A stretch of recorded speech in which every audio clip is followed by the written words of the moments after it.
Welcome, guys. Today we're going to be doing AMC problems 9 and 10. So let's get started with number 9. Real numbers A, B, and C have arithmetic mean 0. The arithmetic mean of a squared plus b squared plus c squared is 10. What is the arithmetic mean of AB, AC, and BC? So let's write down what we do know and what we don't. So first we know that a plus b plus c over 3 is equal to 0. This is how you write the arithmetic mean. You take the sum of all the terms and you divide by the number of terms.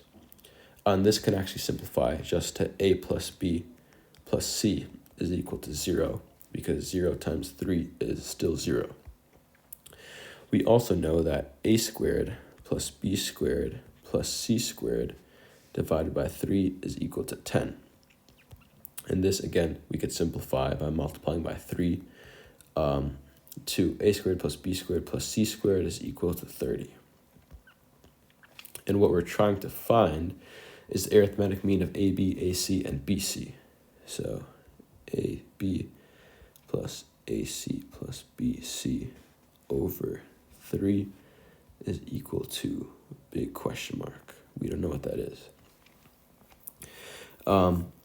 So there's an intuitive way and a more thorough way of doing this. Let's do the intuitive way first. So we don't know what A, B, and C are, but let's just say B is equal to 0. Let's set B to 0, and then A and C will just be negative opposites of one another. So for example, we have a number line. We have B here, A and C. If C is 10, A is going to be negative 10. If C is 273, A is going to be negative 273, etc. So we're going to set A is equal to negative C. And therefore, when we rewrite this equation with all the squares, we could rewrite it as a squared plus 0 squared plus minus a squared is equal to 30. And minus a squared just simplifies to a squared. So we get 2a squared is equal to 30. A squared is equal to 15. Or a is equal to positive or negative square root of 15. And we'll just set a to the positive square root of 15 because c will be the negative version of a.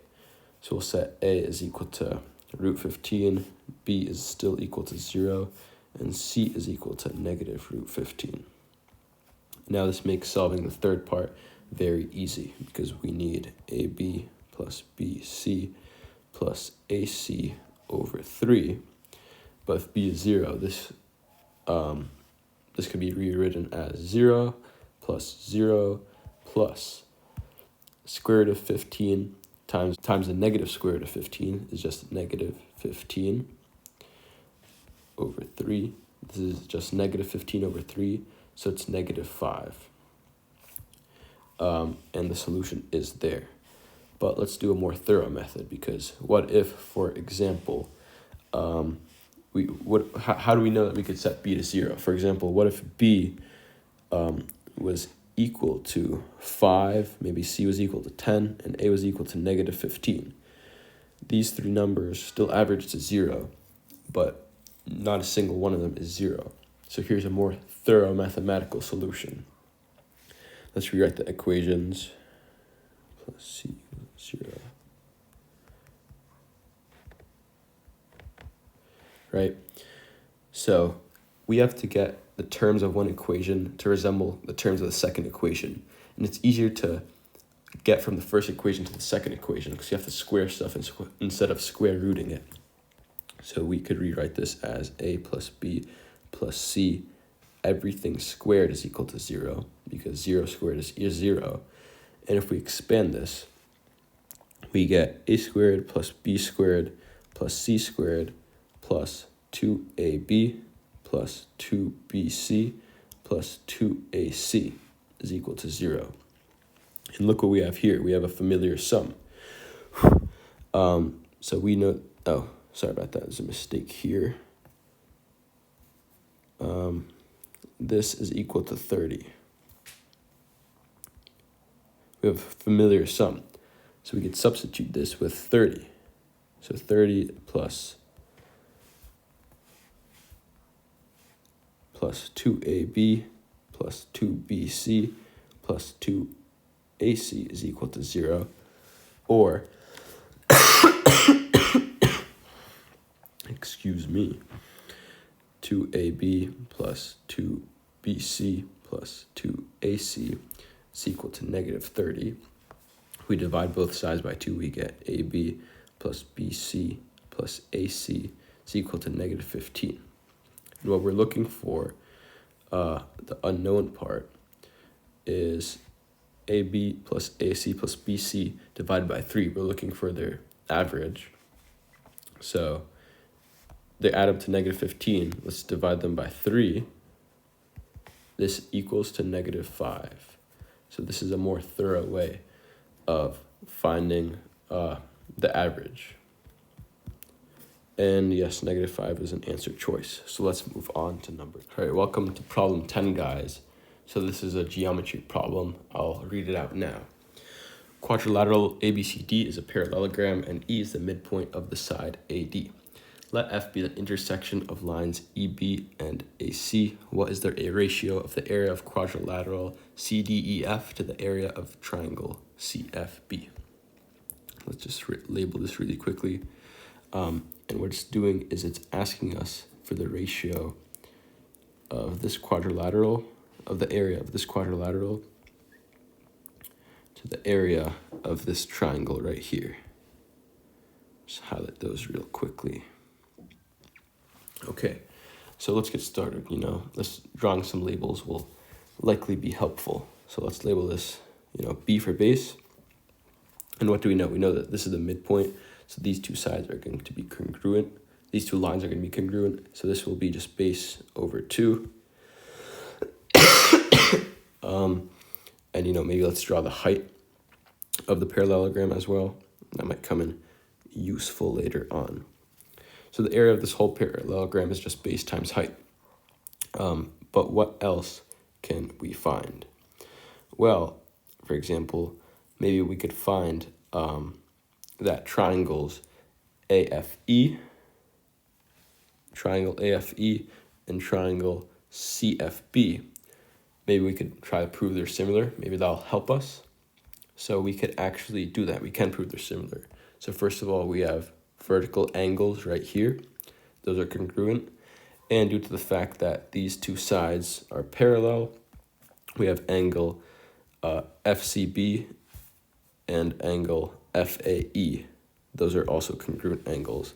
So therefore, triangles triangle AFE is similar to triangle CFB.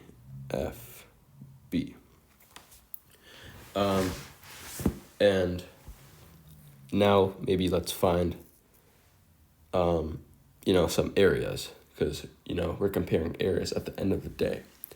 So it's important to note that the triangle AFE is a scaled down version of triangle CFB and scaled down by exactly 2 times. So that means any line you take that's on triangle AFE, the corresponding line on triangle CFB is going to be 2 times as large. So this line is going to be 2 times as large as the other pink line.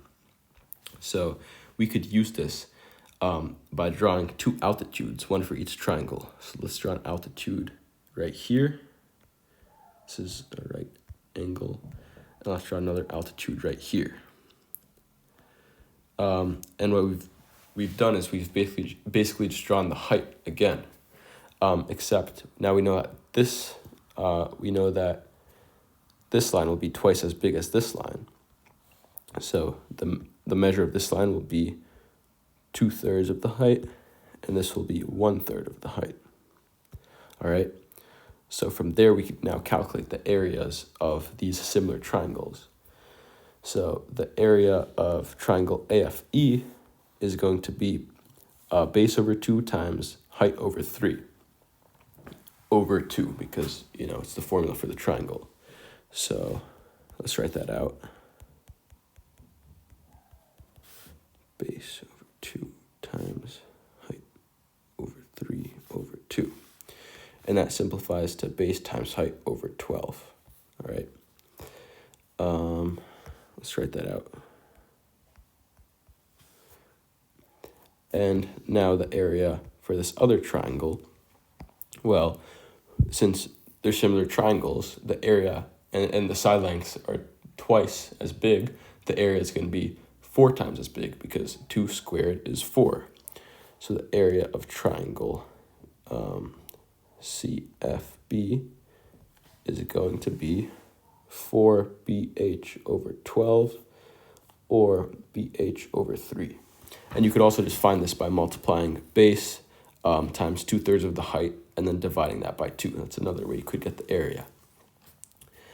This is going to be BH over 3. And the reason that finding the measure of this bottom triangle, AFE, was important is because now we could subtract the area of AFE from triangle ACD. And we know that the area of triangle ACD is just going to be BH over 2. And we know that because the whole parallelogram area is BH, and this line AC divides the parallelogram in half. So let's write out that the area of triangle ADC is equal to ADC is equal to BH over 2. And now to find the area of the quadrilateral DEFC, we're going to subtract BH over 12. We're going to subtract, BH over 12. We're going to subtract BH over 12 from BH over 2. So let's do that right now.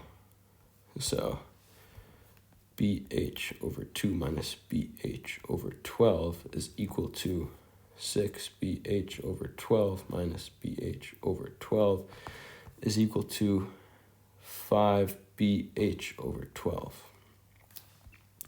So let's write that out. 5BH over 12. And now we basically have the ratio. Let's just put this fraction in terms of 12 over 12.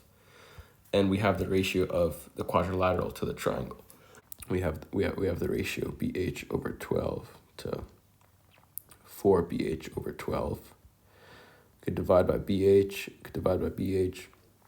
and multiply by 12. We get that the ratio of the quadrilateral to the triangle is 5 to 4. And this is one of our answer choices.